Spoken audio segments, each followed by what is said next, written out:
Merci Bernadette. Alors, je vais commencer par une petite anecdote. Il y a 2 ou 3 ans, ici même, lors d'une respiration holotropique, donc il y avait des groupes. So I'm going to start with a short story. 2 or 3 years ago,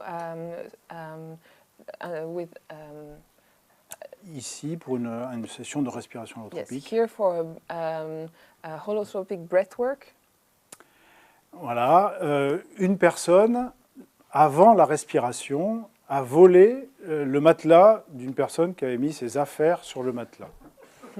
So someone, before the respiration, the breathing, someone took the personal stuff of a person. La respiration holotropique s'est passée, s'est déroulée. The holotropic breathing went on. Et à la fin, quand on a fait un cercle de partage, une personne a dit mais moi je suis touché parce qu'on m'a volé mon matelas et c'était difficile pour moi de retrouver mes affaires, de me sentir intrusé, de revivre un scénario que je connais. And at the end, when we did the sharing circle, the person said it was difficult for me because someone stole my mattress and I felt intrused and that I had been stolen. Et la personne qui avait kidnappé le matelas a dit mais moi ça me regarde pas cette histoire, c'est toi avec ton histoire personnelle. Moi je suis venu pour faire de la respiration holotropique et c'était parfait pour moi. And the other person, the one who stole the mattress, said, I'm not concerned by this story. I just came here to do a holotropic breathwork and I'm not concerned with this. It's your own story, personal story. Alors, ça résonne parfaitement avec ce qui s'est passé ce matin. Pierluigi, quand tu as parlé de l'unité et de la séparation, j'ai toujours été un peu étonné de voir comment nous sommes capables, en tant qu'humains, d'aller dans des espaces de spiritualité et d'être aussi coupés de la relation.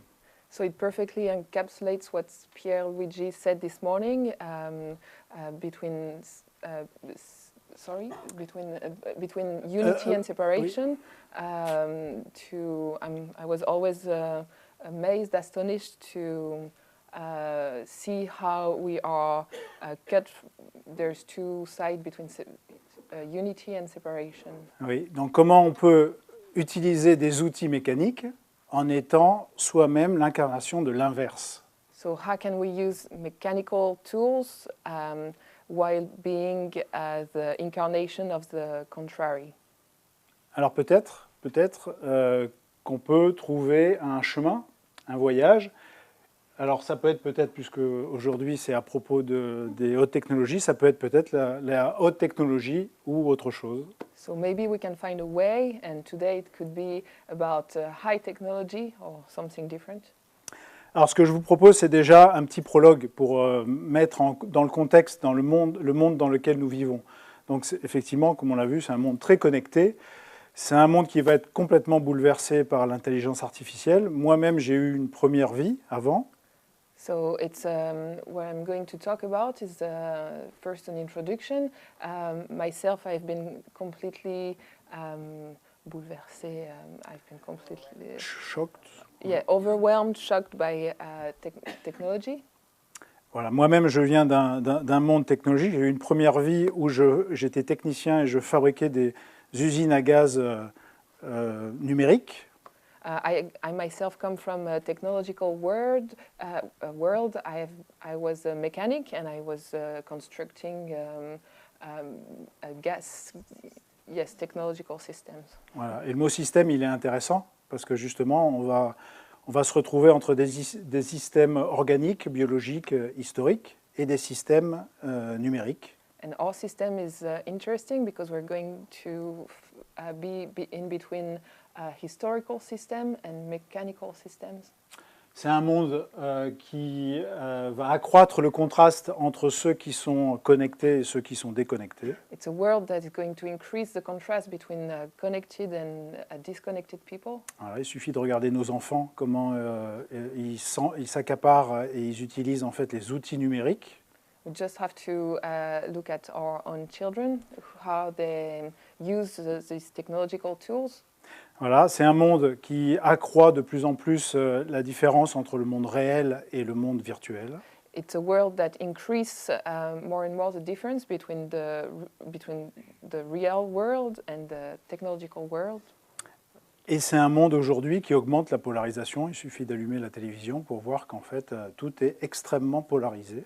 And it also increases the polarization. Just turn on your TV and you'll see how everything is so extreme and polarized. Voilà. Et on pourrait imaginer que ça va s'accentuer avec l'augmentation, avec la rapidité de la technologie, ce contraste. Voilà. Et la question, elle est, et le nous, hein, ou le nous de nous à nous, de nous avec les humains et de nous avec l'invisible et le plus grand. And we could imagine that it's only going to increase, and the question is, what do we do about the us, the human us, and the us? Alors, nous est plus grand. Yes, the us and beyond. Voilà. Et alors, la proposition que je vous fais, c'est de partir en voyage, dans un voyage qui pourrait être sans destination particulière, mais en cherchant où est-ce qu'on pourrait, nous, être force de proposition en tant que thérapeute transpersonnel. Est-ce qu'on va aller chercher dans des solutions technologiques ou est-ce qu'on va aller chercher dans des solutions plutôt organiques? So the proposal I'm making is, what do we do us as a therapist?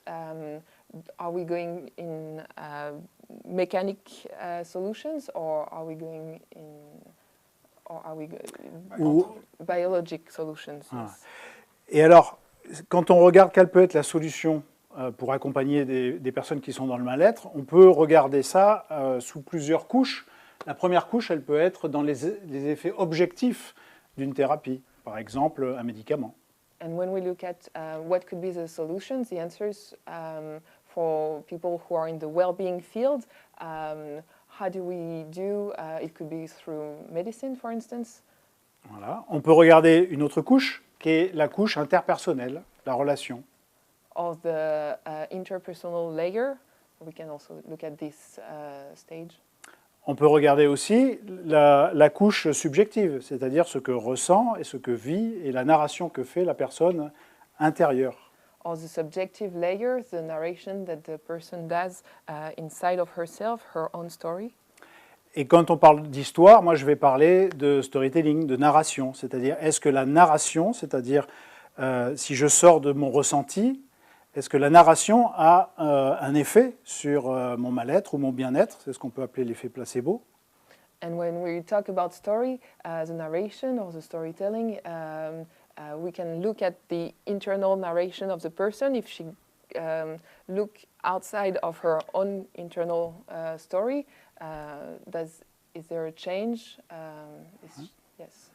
Et on pourrait imaginer aussi qu'en fait, on prend l'ensemble de ces couches et qu'on imagine que, entre guillemets, le médicament, c'est l'ensemble de ces couches et pas seulement une part.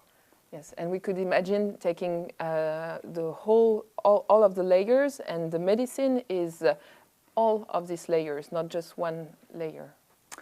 Dans un livre qui s'appelle les General Mechanisms of Change, Thomas Wolfe il décrit les leviers de la thérapie. Et celui qui m'intéresse beaucoup, c'est la flexibilité psychologique ou la souplesse neuronale. In a book from Thomas Wolfe, he studies all these different layers, and the one that I'm interested in is the one that studies the neuronal flexibility. Et l'idée, c'est comment nous, on est des agents de cette souplesse psychologique et de cette souplesse neuronale. And the idea is how we are being agents of this neuronal flexibility. Et alors, je vous parle de quelques études qui ont été faites récemment, en fait, sur les souris, pour savoir comment on va aider des souris dans le mal-être à aller vers le mieux-être. And I'll talk about studies that are done on mice, how they are helped to go from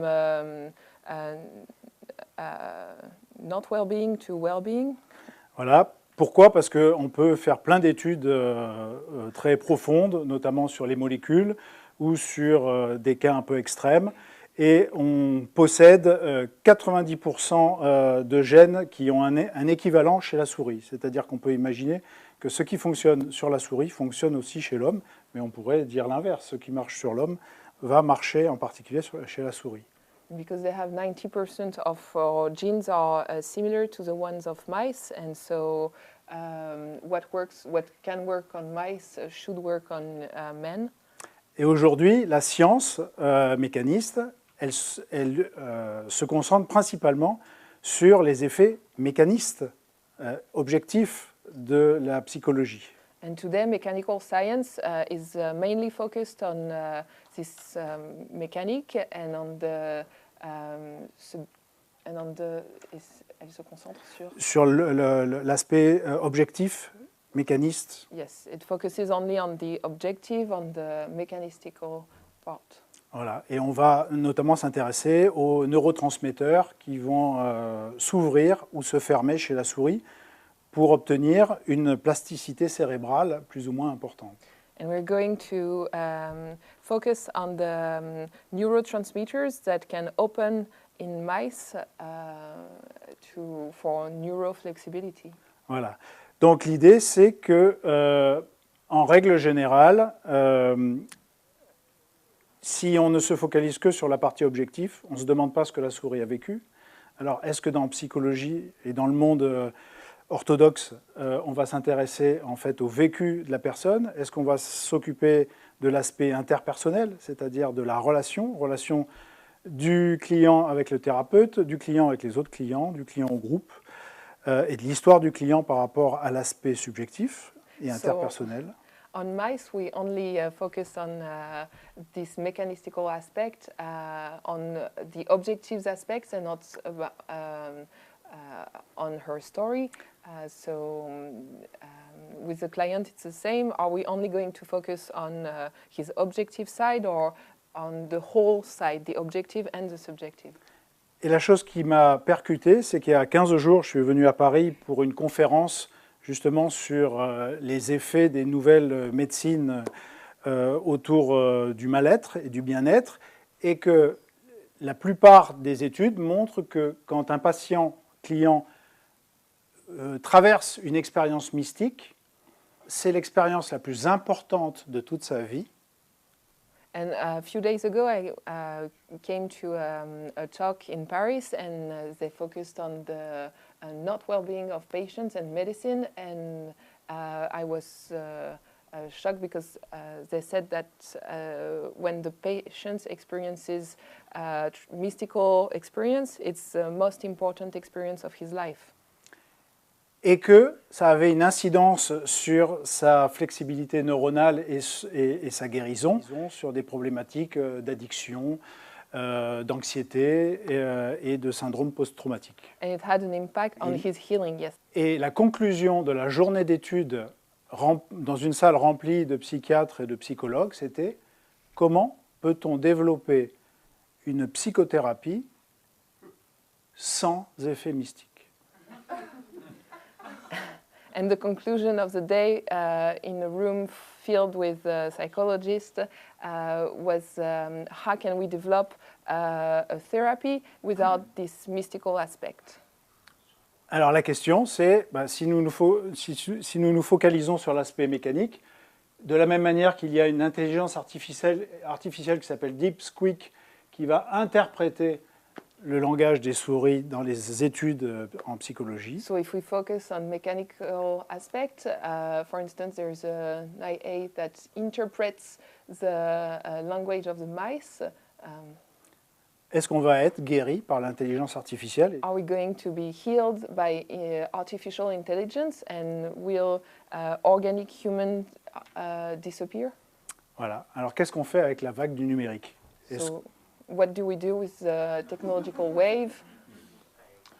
Voilà. Est-ce qu'on va ne plus se confronter avec les humains et passer directement à la molécule et être peut-être des distributeurs de séances ou des distributeurs de respiration holotropique ou des distributeurs de méditation? Are we going to not confront ourselves anymore with other human beings and just distributors of experiences and yes. Voilà, et ça rejoint ce dont Johan parlait tout à l'heure, c'est-à-dire les outils. Quelle est la place des outils? Est-ce que nous sommes un outil ou est-ce qu'on est autre chose? That's what Johan said about tools just before. Are we only tools or are we something else? On a tous une histoire à raconter.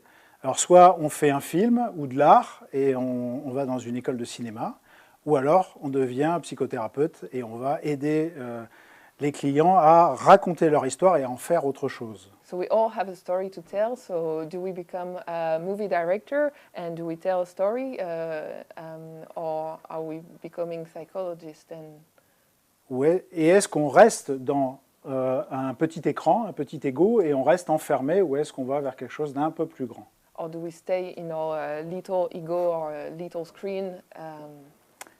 Et, voilà, et notre petite histoire, notre petit écran commence par un papa, une maman. Alors, voilà, et l'histoire commence dans un système, vous voyez, qui est plus ou moins accueillant. And our story begins inside a system with our mom and dad who are more or less welcoming. Donc ça, c'est le début de l'histoire. Donc je vous invite à partir avec moi dans un voyage. So I'm inviting you to come with me on a historical journey. Et en règle générale, le système me demande si je vais être un bon élève de l'empire familial, si je ne vais pas décevoir, si je vais être loyal, si je ne vais pas trahir. Et je sens qu'il y a beaucoup d'attentes dans l'endroit où j'arrive. And generally, the system will ask me if I'm going to be loyal to it, if I'm not going to, if I'm going to remain loyal and be a good subject of this system. Donc je passe d'un endroit qui pouvait être un premier système, une première expérience de système, et puis je rentre dans un autre système. So I'm going from one first experience to another. Et je vous propose d'écouter ce que la société comprend de tout cela. Voici Eva. Eva a les yeux de sa mère, la timidité de son père et le caractère de sa grand-mère. Sa démarche lui vient de sa sœur et son rire de ses copines. Eva a des convictions. Ce sont celles de Paul, Fabien et une détermination sans faille, celle de son grand-père. Sinon, Eva porte des lunettes, ses lunettes. Et depuis, elle ne ressemble à personne d'autre qu'à Eva. Vous n'avez jamais autant été vous-même. Chris, vous allez vous aimer. Donc, ça veut dire que le système a des solutions pour nous. So the system has solutions for us. Et alors, la problématique, c'est où est Eva, hein, où est la véritable Eva? Est-ce que Eva est en live ou en vidéo à la demande? C'est-à-dire, est-ce que le programme est déjà enregistré à l'intérieur? So the issue is who's the true Eva? Is it live or is it unconscious programming? Et si nous, on est thérapeute, comment on l'aide à s'échapper en fait du poste de télévision et aller vers un espace plus large? And if we're therapists, how do we help her to go to a more larger space? Et on pourrait imaginer, vous voyez, que la construction du moi, et puis en tant qu'individu, moi je la compare à un bac ou une bouilloire ou une marmite ou une casserole. And we could imagine that the construction of the self, I compare Eva to a bucket. Voilà. Et qu'est-ce qu'on va y mettre dedans? Alors je me sers des étapes de la construction selon Pierre Janin, Gestalt thérapeute et thérapeute transpersonnel, et j'en ai fait une pyramide. Alors vous avez des pyramides et des spirales aujourd'hui. So what are we going to put inside this bucket? I'm going to talk about the pyramid of Pierre Janin. Voilà, le premier étage de la pyramide, c'est né du désir biologique de mon père et de ma mère. Et ben, en fait, je cherche à vivre et exister dans mon corps. So the first stage of the pyramid is I'm coming from my dad and mom and their own desire. La deuxième étape, je vais apprendre le monde et je vais manger mon père et ma mère et mon système familial. I'm going to learn about the world and eat my father and mother and my familial system. Mais si ma bouilloire ou ma casserole elle est remplie par mon père et ma mère, ben, ça pose un problème, c'est que j'ai plus d'espace pour moi. Donc une des étapes, la troisième étape, ça serait la révolte, l'opposition pour vider la marmite. But if my bucket is filled by my mother and my father, I don't have any more space for myself, so I'm going to have to empty this bucket. Si j'ai pu me révolter suffisamment, j'ai vidé suffisamment ma casserole et je peux partir à la recherche de mon je. So if I revolt enough, I can go and look for my own I personality. Quand je est construit, je peux aller à la recherche d'autres jeux qui deviennent des tu. When I is constructed, I can go and search for other I who become you. Et peut-être que sur le chemin, sur un malentendu, à un moment, je peux rencontrer le nous tous et le plus vaste. And maybe on the way, I could find us all. Et je vais rencontrer la relation, ici, le premier nous deux. I'm going to find the relationship, the first us two. Si j'ai déjà construit une relation avec mon corps et moi-même. If I already built a relationship with my body and myself. Et je peux être sur le chemin du nous tous, mais ça dépend comment j'ai été nourri, s'il y a un danger ou pas de manger ce qui se passe dans la relation. Then I can be on the way to us all, but it depends on how I've been constructed, if there's a danger on this way to the relationship. Et alors souvent, le plus rapide, quand c'est dangereux, quand le système est dangereux, c'est de fabriquer un narratif qui va remplacer ma capacité à explorer le réel. And often when the system is dangerous, if the system is dangerous... Quand le système est dangereux, il y a un software qui va remplacer, qui va prendre toute la place. Yes, there's a software that is going to take all of the space. Alors, c'est un software archaïque qui va dire que je suis et celle qui... Alors, comme c'est archaïque, c'est très rapide, ça prend tout l'espace, c'est très puissant.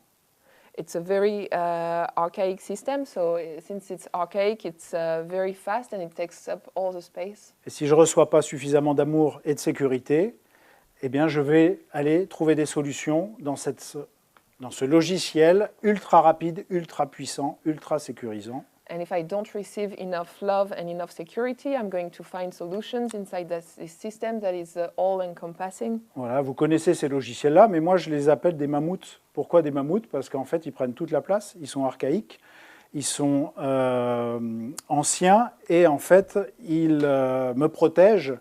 Alors en général, le mammouth, il a un petit garçon et une petite fille qui est posée en fait sur son dos.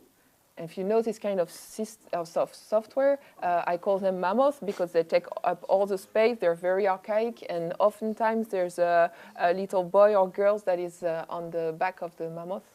Voilà, et forcément, alors j'ai utilisé l'intelligence artificielle pour créer mes mammouths. And so I used artificial intelligence to create these mammoths. Et du coup, on arrive à un paradoxe, c'est-à-dire que nous sommes des corps qui vivons dans un système narratif historique, archaïque, mammothien.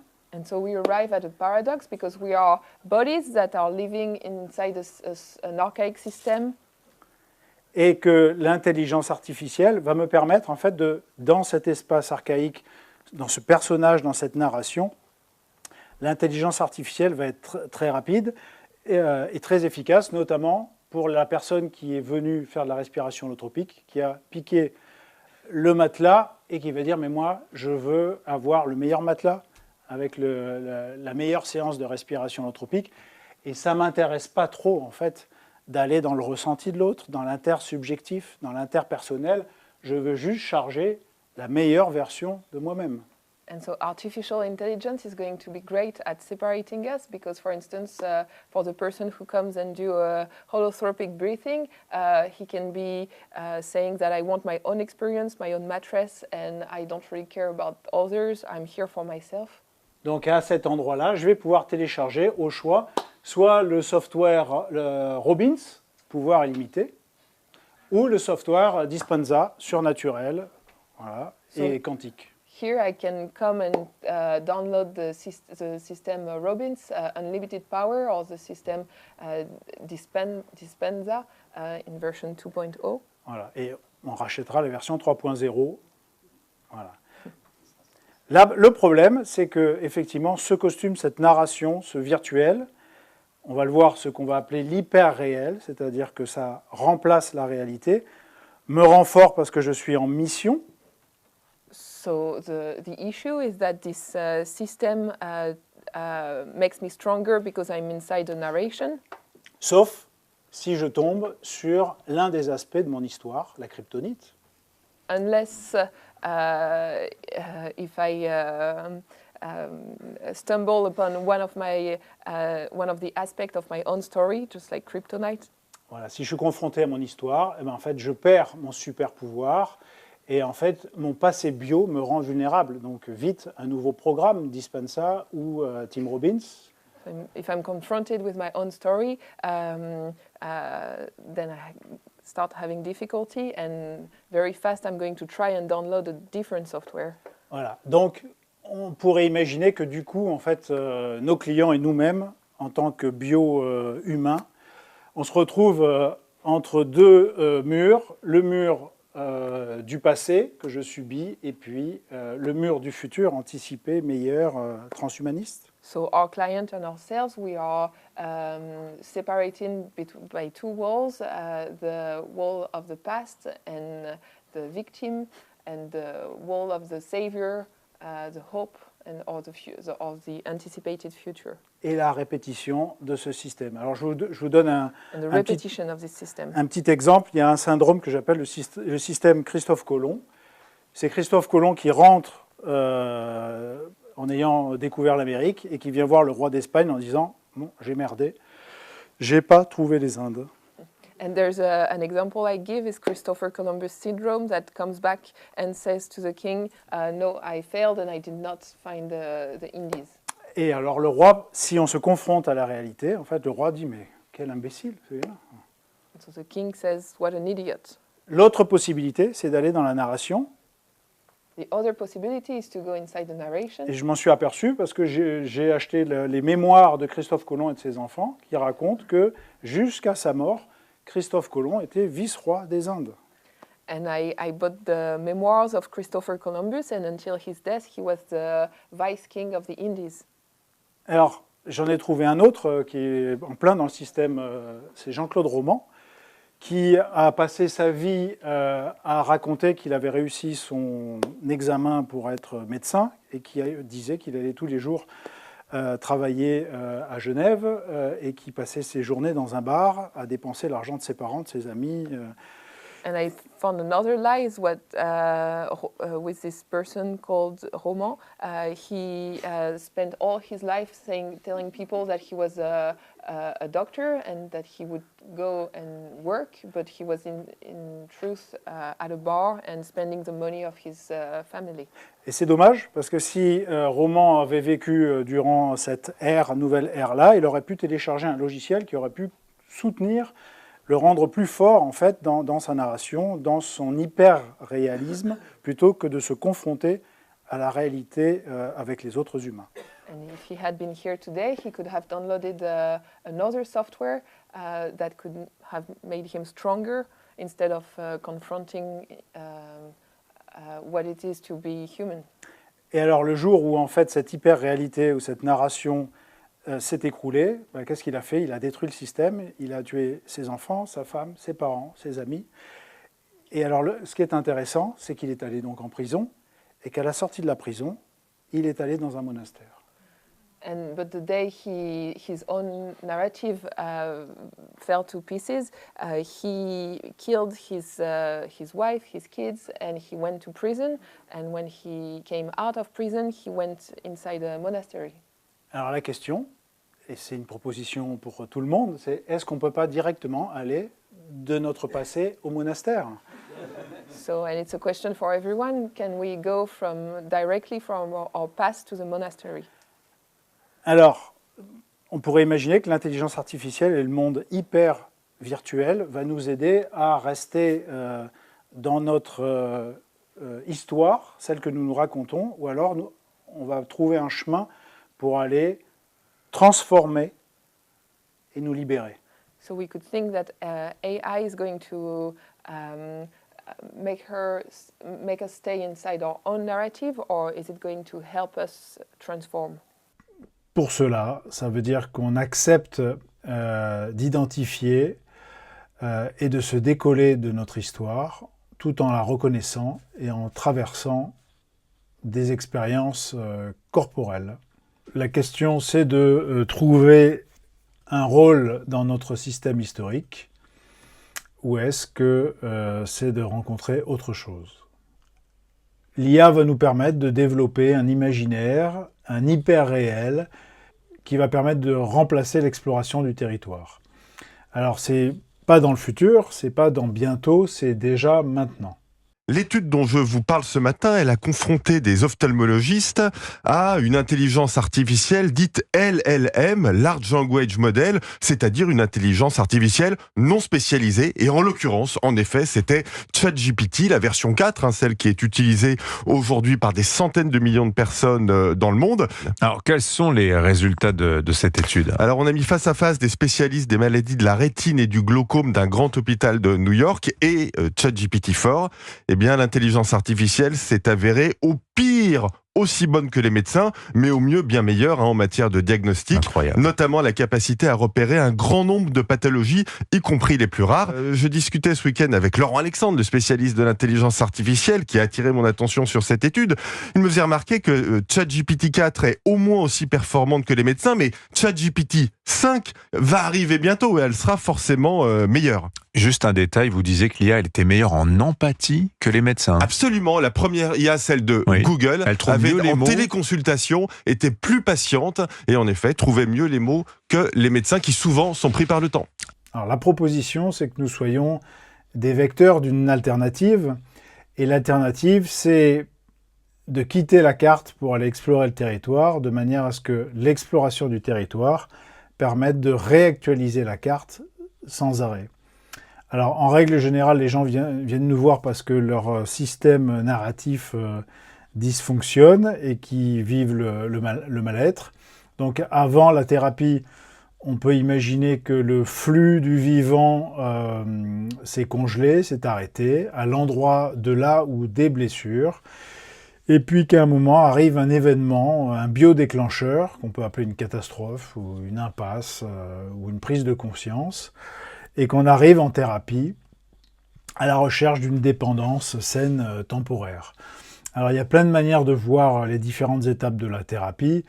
Une des propositions, en fait, de ce que moi je peux vivre dans le cadre du cabinet, c'est que la première réponse que les gens qui viennent me voir demandent, c'est un étayage dans leur milieu hostile actuel.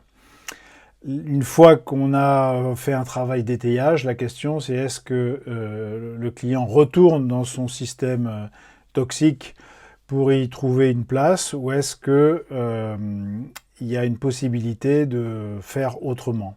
Faire autrement, ça pourrait dire en fait d'observer la place, le rôle et le processus actuel, de le voir se dessiner, alors même qu'avant, je ne le voyais pas et je subissais les situations. Ensuite, il y a la confrontation avec le passé, qui ne va pas se laisser faire, avec un système de déconstruction des processus internes. Est-ce que je m'accroche à mes processus internes que je considère comme étant ma personnalité ou mon moi, ou est-ce que j'accepte de traverser une expérience qui va réactualiser, qui va me remettre en question. Et j'accepte de me remettre en question. En général, ensuite, on a une période de vide et donc de disponibilité. Et ensuite, on peut accéder à un autre étage qui pourrait être une émergence, une reconstruction à travers les expériences corporelles, dans le live, bien sûr, avec le thérapeute, mais aussi à l'extérieur du cabinet. En tout cas, en relation, pas seul, et dans le corps, pour vivre des expériences neuves et ensuite redécouvrir en fait une autonomie, une indépendance et puis une autre manière d'être au vivant, d'être avec les autres et d'être avec soi-même. Donc, le fait de dégringoler de son système historique, la catastrophe, entre guillemets, ou le bad trip, peut être vu comme une opportunité justement de changement. Alors, le monde artistique est plein de représentations de ces différentes étapes, c'est-à-dire l'étape que moi je dessine comme étant une petite télé enfermante qui représente le passé, et la cartographie avec les chemins vers les blessures qu'on va éviter, d'où la congélation. Et tout ça nous mène à une impasse, et c'est à cet endroit-là que la narration est importante, puisqu'il va falloir trouver des narrations en cohérence avec notre cartographie. Une autre possibilité, c'est de rechercher un magicien ou une intelligence artificielle qui va venir combler le manque réel par de l'hyper-réel. Autre solution, celle que je propose aujourd'hui, c'est de s'évader du système en traversant par la porte du corps. Le rôle-mission qu'on s'est attribué, qu'on s'est distribué lors de notre enfance, l'idée c'est de dévier le flux du corps vivant, du vivant intérieur. Donc la rivière du vivant est barrée, et si elle est barrée, une alternative, c'est d'intégrer un rôle en s'endormant. Hein, c'est l'histoire du beau ou de la belle au bois dormant. Voilà, on va se congeler en attendant qu'un sauveur vienne nous sauver, par exemple, et d'une mission. La mission, ça serait d'aller détruire ou d'aller sauver, ou de s'enfuir. On peut imaginer deux espaces-temps qui correspondent justement à la rivière et puis au personnage et à la narration.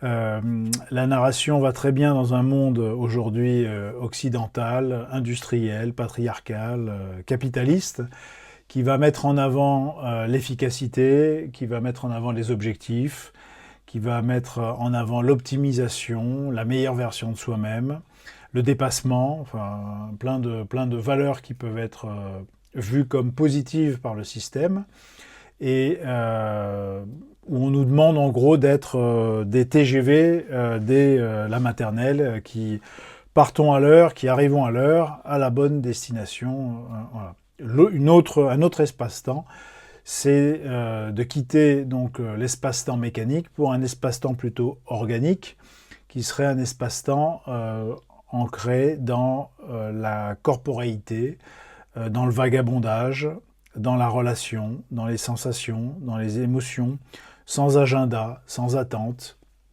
avec beaucoup d'amour et de tendresse.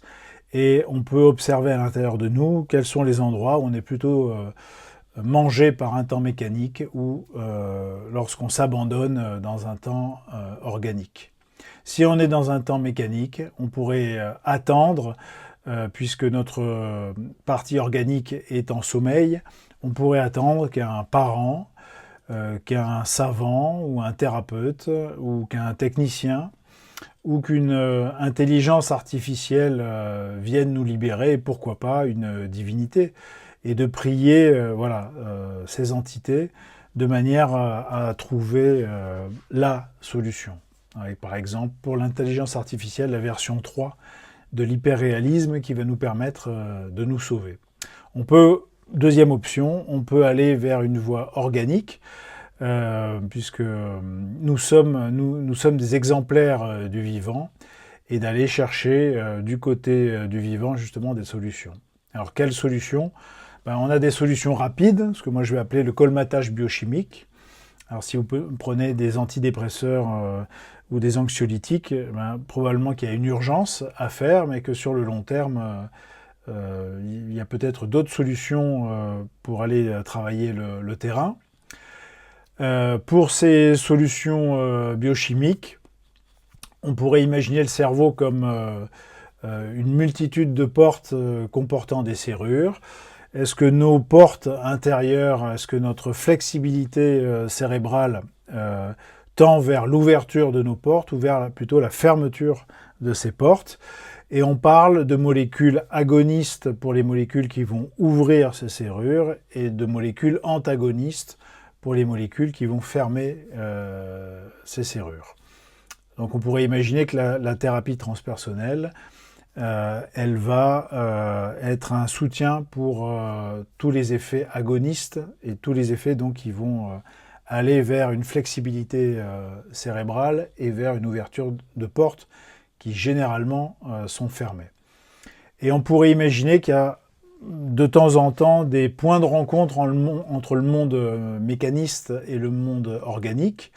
Alors j'ai imaginé, vous voyez, dans une forêt amazonienne, un pont avec un rail, avec un TGV qui part à l'heure, qui arrive à l'heure, qui traverse, qui enjambe la forêt amazonienne, dans un temps d'anticipation, avec un point de départ, un point d'arrivée, des objectifs à réussir, respecter l'agenda, avoir une permanence des horaires, de l'efficacité de la réussite, voilà, de l'optimisation.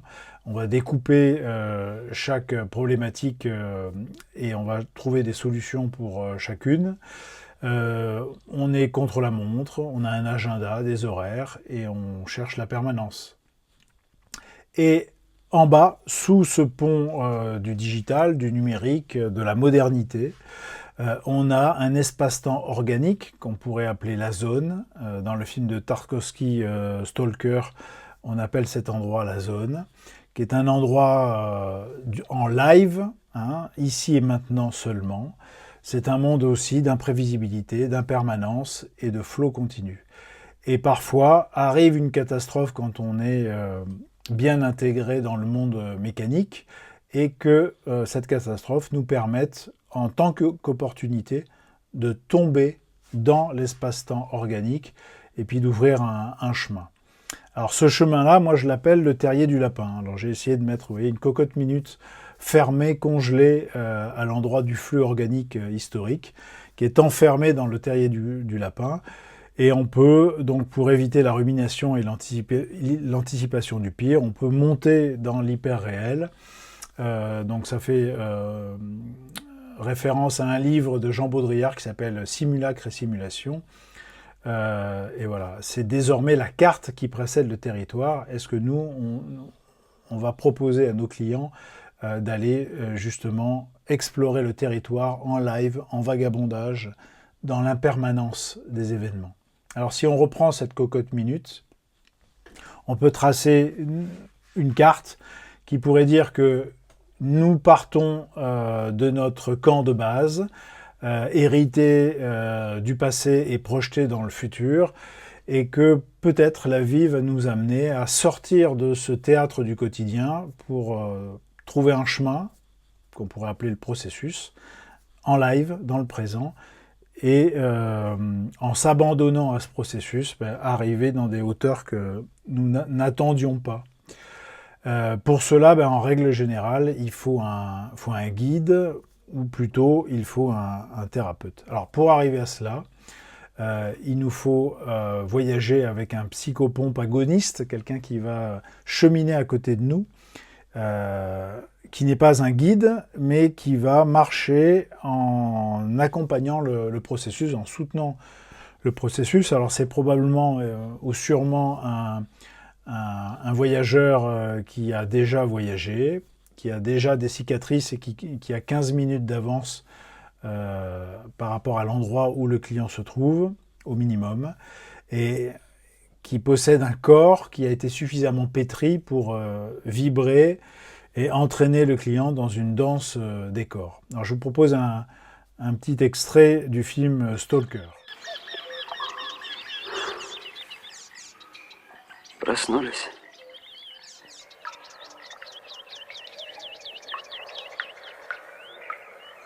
Вот вы говорили тут о смысле нашего жизни, бескорыстности искусства. Вот, скажем, музыка.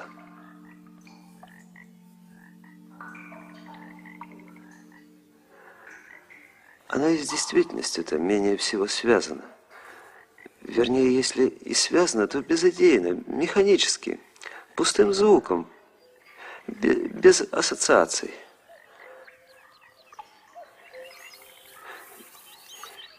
И тем не менее музыка каким-то чудом проникает в самую душу. Что же резонирует в нас в ответ на приведенный гармонии шум и превращает его для нас в источник высокого наслаждения и объединяет, и потрясает? Для чего все это нужно?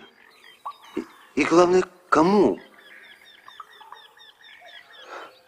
Вы ответите никому и ни для чего так, бескорыстно. Да нет, вряд ли. Ведь все в конечном счете имеет свой смысл. Donc cette zone-là, elle apparaît quand on est dans la relation, quand on est connecté au corps et qu'on accepte l'expérience. C'est un chemin pour arriver à accepter de voyager. C'est souvent accepter de quitter son cul-de-sac historique. D'ailleurs, dans le Hobbit, le village s'appelle le village de cul-de-sac. Ce sont des petits hommes dans un cul-de-sac. D'accepter, alors ça veut dire aussi accepter de laisser tomber la promesse d'un futur technologique. On pourrait imaginer aussi que c'est accepter le mouvement corporel sans destination connue, on ne sait pas où on va, on n'a pas d'objectif, pas d'attente. On laisse tomber la compréhension, hein, on n'est pas là pour nourrir le mammouth historique et lui donner une botte de foin. Donc on lâche le pourquoi et puis on essaye de vivre ce qui se passe. On lâche l'agenda, on lâche les horaires, on lâche l'efficacité, on lâche la recherche de solutions. On n'est pas obligé d'anticiper, c'est même antinomique. Et plus on essaye d'aller vite, et plus on alimente l'impatience, et plus on s'éloigne en fait de cette zone. Donc on accepte de perdre du temps. Voilà, j'ai des clients qui me disent « mais je ne suis pas là pour perdre du temps ». Et du coup, en fait, ils ne se rendent pas compte qu'ils sont en train de quitter l'espace organique pour remonter dans le train de l'espace mécanique. En accueillant de manière non discriminée tout ce qui émerge, que ce soit la colère, que ce soit la tristesse, ce qu'on peut appeler le bad trip. Le processus, c'est un processus non discriminé dans la relation avec soi, avec son corps et avec la personne qui est en face, avec le thérapeute, en ayant petit à petit, à travers la confiance avec le thérapeute, de rentrer dans une confiance du processus. Voilà. Comme si, au bout d'un certain temps, on pouvait ressentir la puissance de la haute technologie organique dont on est tous porteurs, pour devenir un vagabond dans la relation. Voilà, il y a plein d'exemples d'auteurs hein, qui travaillent autour de cette idée de vagabondage, notamment Paul Auster, qui nous a quittés cette année, qui fait l'éloge du vagabondage, de la sensation corporelle et du jeu du hasard.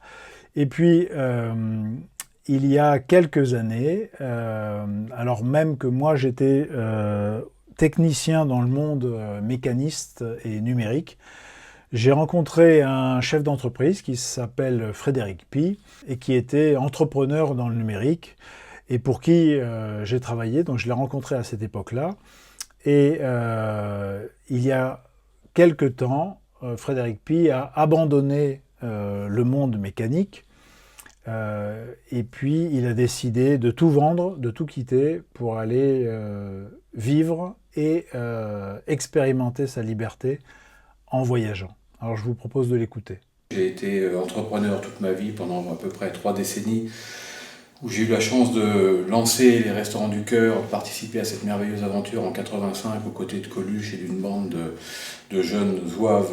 J'étais un des pionniers de l'Internet en France dans les années 95, hein, donc ça nous éloigne pas mal. C'est à cette occasion qu'on s'est rencontrés d'ailleurs. J'avais une maman qui avait une jolie maison au fin fond de la Creuse, donc on ne peut pas faire plus sauvage, quoi. Et elle me disait souvent, dès que j'arrivais, tiens, on va aux champignons. Je dis, maman, on va à Intermarché, il y a les champignons, ils sont prêts, ils sont sous vide. Pourquoi aller dans la nature? Jusqu'à un jour de 2017, où j'avais une société d'une 50aine de personnes, nous étions dans ce qu'on appelle la vidéo à la demande, un peu comme Netflix. Tout ça, c'est absurde. Je travaille comme beaucoup de gens 11 mois dans l'année pour avoir le droit de me mettre en maillot de bain et en tongs au bord de l'eau et commencer à vivre. Et le chef d'entreprise travaille encore plus que d'autres, hein, c'est le pire esclave qui existe. Et donc là, j'ai pris une décision qui était certainement la meilleure, mais peut-être un peu trop tardive. À 52 ans, c'était de me séparer de tout ce qui n'a plus aucune importance. Et donc, je possède aujourd'hui 2 pantalons, 2 paires de baskets, 5 t-shirts, et ça fait 5 ans et demi que je voyage dans le monde entier. Je suis parti, je ne possède plus que ce que je suis, et on ne peut me voler pas grand-chose, quoi, voilà. Donc, j'ai une certaine idée, c'est que, en fait, je définis la vie sur une ligne droite dans laquelle il y a 2 pôles qui sont irréconciliables. Il y a la liberté qui m'est extrêmement chère, et mon premier livre s'appelle Libre. Donc c'est pas un pamphlet, mais un encouragement à se libérer et à trouver son chemin, et aller vivre, enfin, aller découvrir tout avant de partir, une vie bien remplie. Et puis à l'autre extrême, c'est la sécurité. Et la sécurité est sous-tendue par la peur.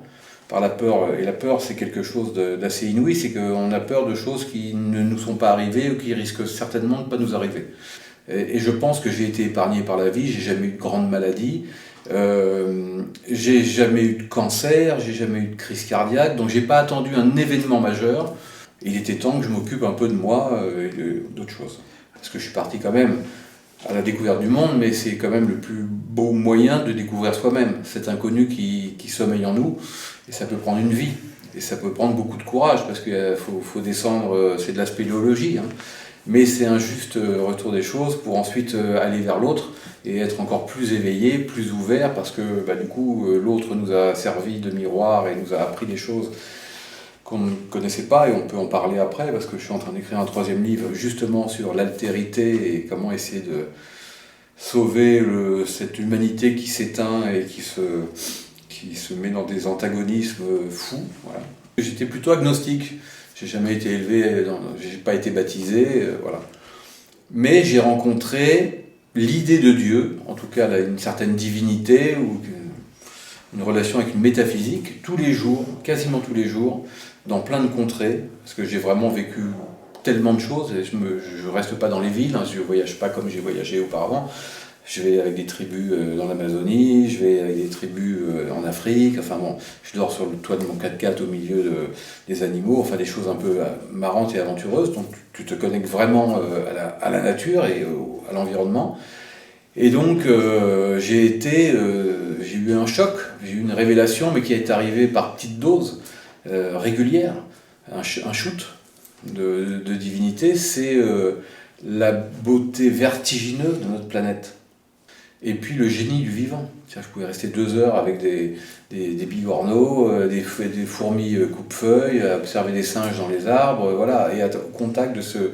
Et forcément, tu dégringoles de la pyramide, du sommet de la pyramide sur laquelle se sont assis des générations d'hommes avant toi. Mais je veux continuer de voyager, principalement pour découvrir l'Asie, et cette fois-ci pour en faire une activité, si possible rémunérée, pour d'une part découvrir, faire transmettre tout ce que j'ai appris sur moi-même, sur le temps long, la solitude, enfin faire vivre des expériences plutôt extrêmement simples ou extraordinaires, parce que les deux sont souvent liés, et pour aller vers l'extraordinaire, il faut passer par le simple, et laisser la vie nous révéler les scénarios qu'elle a à nous faire jouer, et pas remplir son agenda comme les hommes modernes suroccupés, les citadins souvent le font. Et donc on a le 3e problème qui est l'intelligence artificielle, qui est un vrai problème pour moi, puisque ça va beaucoup plus vite que ce qu'on pensait. Ouais. Je viens du monde du digital, hein, donc j'ai vu tout ça arriver, j'ai vu la virtualisation, et je disais il y a 20 ans à mon fils, si tu veux être riche un jour, il faut que tu sois psychiatre. Mais je voyais vraiment qu'entre le monde réel et le monde fantasmé qu'on nous servait sur des canapés, plus l'arrivée des Netflix, etc., les gens allaient avoir des vies virtuelles, déconnectées, extraordinaires. on allait devenir des sortes d'Américains qui se parlent plus, qui mangent plus ensemble, où il n'y a plus de relations. Eh bien, je me suis dit, effectivement, dans l'expérience de voyage, avons-nous besoin d'autre chose que notre cabeza, notre sourire qui est notre passeport, avec notre cerveau qui est peut-être le centre de l'intelligence, notre cœur qui est la bonté, et notre courage qui représente, symbolisé par les couilles, en tout cas pour ceux qui en ont. Voilà, donc il y a beaucoup de résonance entre ce que dit Frédéric et le travail de thérapeute, notamment la partie enfermée dans son passé, comme un esclave. Et puis est-ce que la réponse, ça va être la réponse du père ou la réponse d'un technicien supérieur, d'un sachant qui va lui expliquer comment vivre, ou est-ce que nous allons apparaître en tant qu'un corps présent? Est-ce qu'on va incarner la présence? Ou est-ce qu'on va faire des exercices? Ou est-ce qu'on va être distributeur de respiration holotropique ou de séances?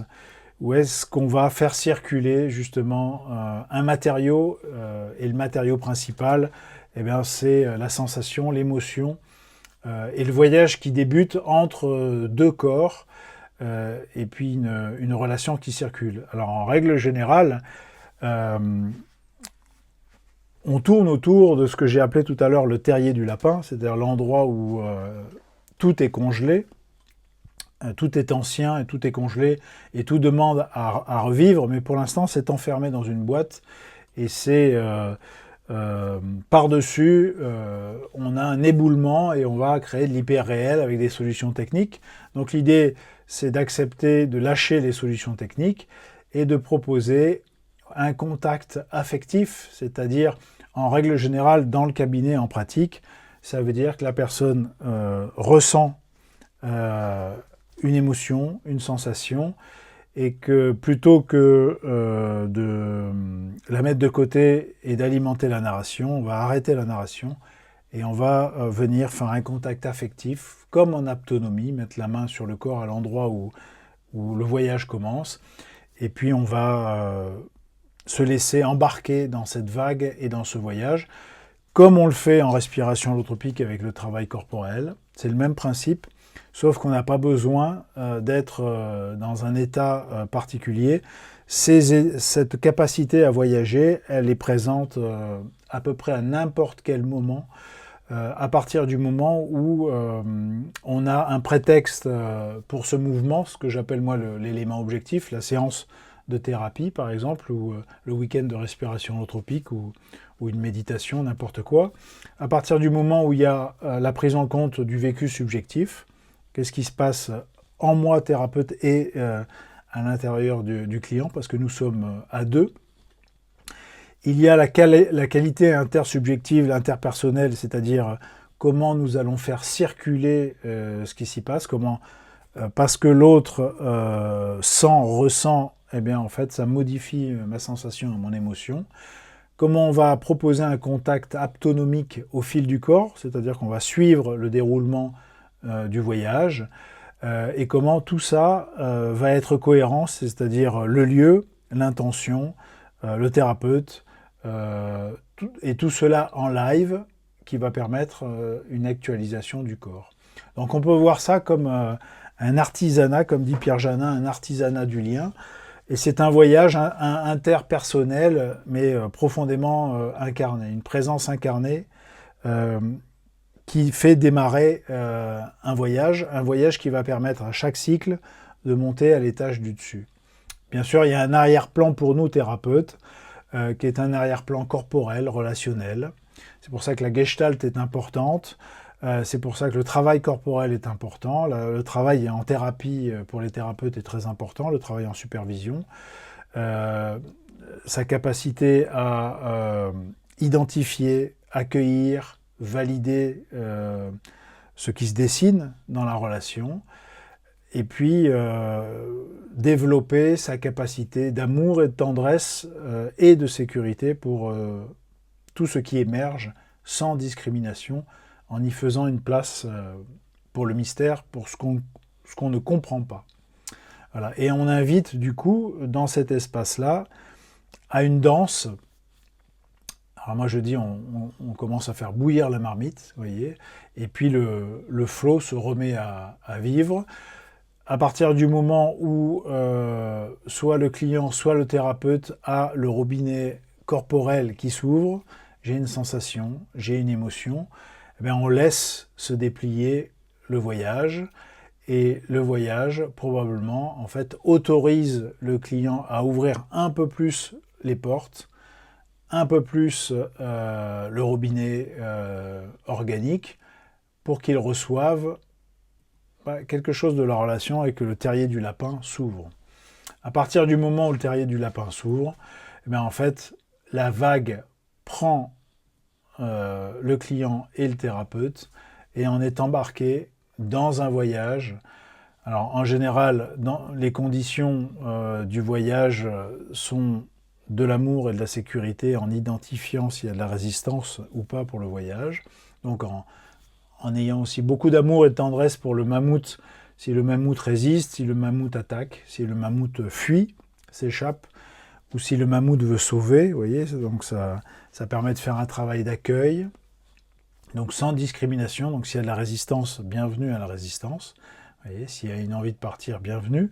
Et puis en même temps, tout ça, ce qui va se passer derrière, on accueille ce vagabondage relationnel, corporel. Le voyage, c'est l'ouverture. Alors des fois, il n'y a pas d'ouverture, ou il y a moins d'ouverture, et c'est OK. Peut-être l'ouverture se fera à la fin de la séance, ou à la séance suivante. L'idée, c'est que le thérapeute a un effet agoniste sur le cerveau du client qui s'autorise le voyage parce que le thérapeute a un espace plus vaste et plus grand. Et s'il y a un quart d'heure d'espace plus grand, ça suffit.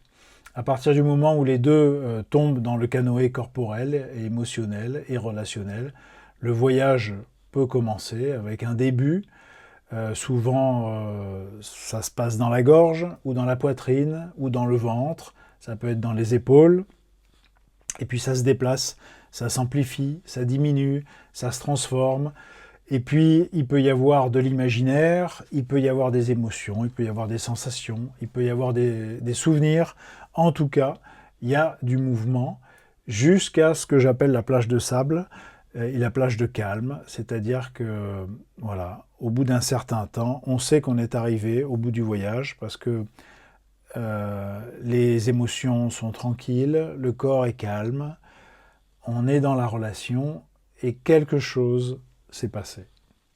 Alors ce quelque chose, ça permet d'agrandir à chaque fois, et comme le disait Johan ce matin, de grimper dans la pyramide et de s'élever, de passer au niveau supérieur, en observant et identifiant tous les mouvements antagonistes, tous les mouvements qui séparent, tous les jugements, toutes les résistances, donc en les identifiant, en les validant, sans leur donner le micro, donc en leur apportant beaucoup de tendresse et beaucoup d'amour, c'est l'idée de cette main tendue, et puis en agrandissant l'espace ici et maintenant, d'agrandir à tous les humains, d'agrandir à toutes les émotions, d'agrandir à tout le vivant, et de voir comment, petit à petit, eh bien, en fait, l'endroit qui s'était éboulé à l'intérieur de nous et qui avait été remplacé par un monde plus mécaniste, plus robotique dans la narration et dans le rôle,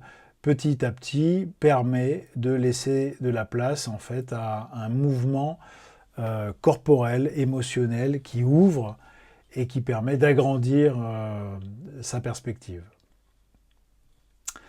Donc l'idée, c'est que au fil des expériences, si nous sommes des thérapeutes bio, organiques, présents, aimants, touchants, sécurisants, présents dans la relation, incarnant la présence, ne trichant pas, en étant entier, eh bien, l'expérience qu'on propose à notre client, eh bien, en fait, c'est d'être rejoint par plus grand, d'agrandir la perspective sans aucune limite, quelle que soit l'expérience. Si l'expérience est seulement corporelle, c'est déjà très bien, émotionnelle, relationnelle, ou spirituel. On rejoint dans le processus et dans le voyage les 4 matrices périnatales de Grof. Eh bien, en fait, je vous propose de le voir aussi en 4 phases. La première phase, c'est Pinocchio avec les fils, la phase de la dépendance. La deuxième phase, c'est la phase de la décoration de la cage par la narration dans un monde mécaniste d'efficacité, avec une fermeture à cet endroit-là. Le col de l'utérus est fermé et je tourne en rond à cet endroit-là. Et puis la catastrophe ou l'éveil, quel que soit le mot, je ne suis pas un fan du mot éveil, mais quelles que soient les circonstances, un élément déclencheur qui va me permettre en fait de me reconfronter en tant que je me confronte à mon histoire congelée et en même temps douloureuse, à accueillir, à consentir à cette expérience sans lui donner le micro et sans m'y accrocher, et en accueillant le mouvement de transformation qui me permet de monter à l'étage supérieur. Voilà, mais plutôt que de monter ici vers la partie technologique et robot, la proposition, c'est qu'on soit des vecteurs pour descendre dans le sensoriel, l'émotionnel, l'humain, l'organique, peut-être traverser le fond commun qu'on a avec la souris et traverser la souris, traverser les mouches, traverser tout ce qui nous relie et qui nous réunit avec le végétal, le minéral, et puis donc un amour non discriminé du vivant en général. And so to conclude, maybe not go into the technological layer too much, but go back to the sensory, and maybe with what we are sharing with the mice, love. Voilà. Et ma dernière phrase, ça pourrait être, je pense qu'on est à un carrefour, et qu'il va falloir se positionner, être des militants de la relation, des militants donc, du corps et des militants bio et organiques. So we are at a crossroad, and we are going to have to be activists of the body and activists of love, you said? Oui, activistes de l'amour, du bio, de la relation, du corps, yes. et du voyage, avec beaucoup de tendresse. An activist of the journey with a lot of tenderness. Merci.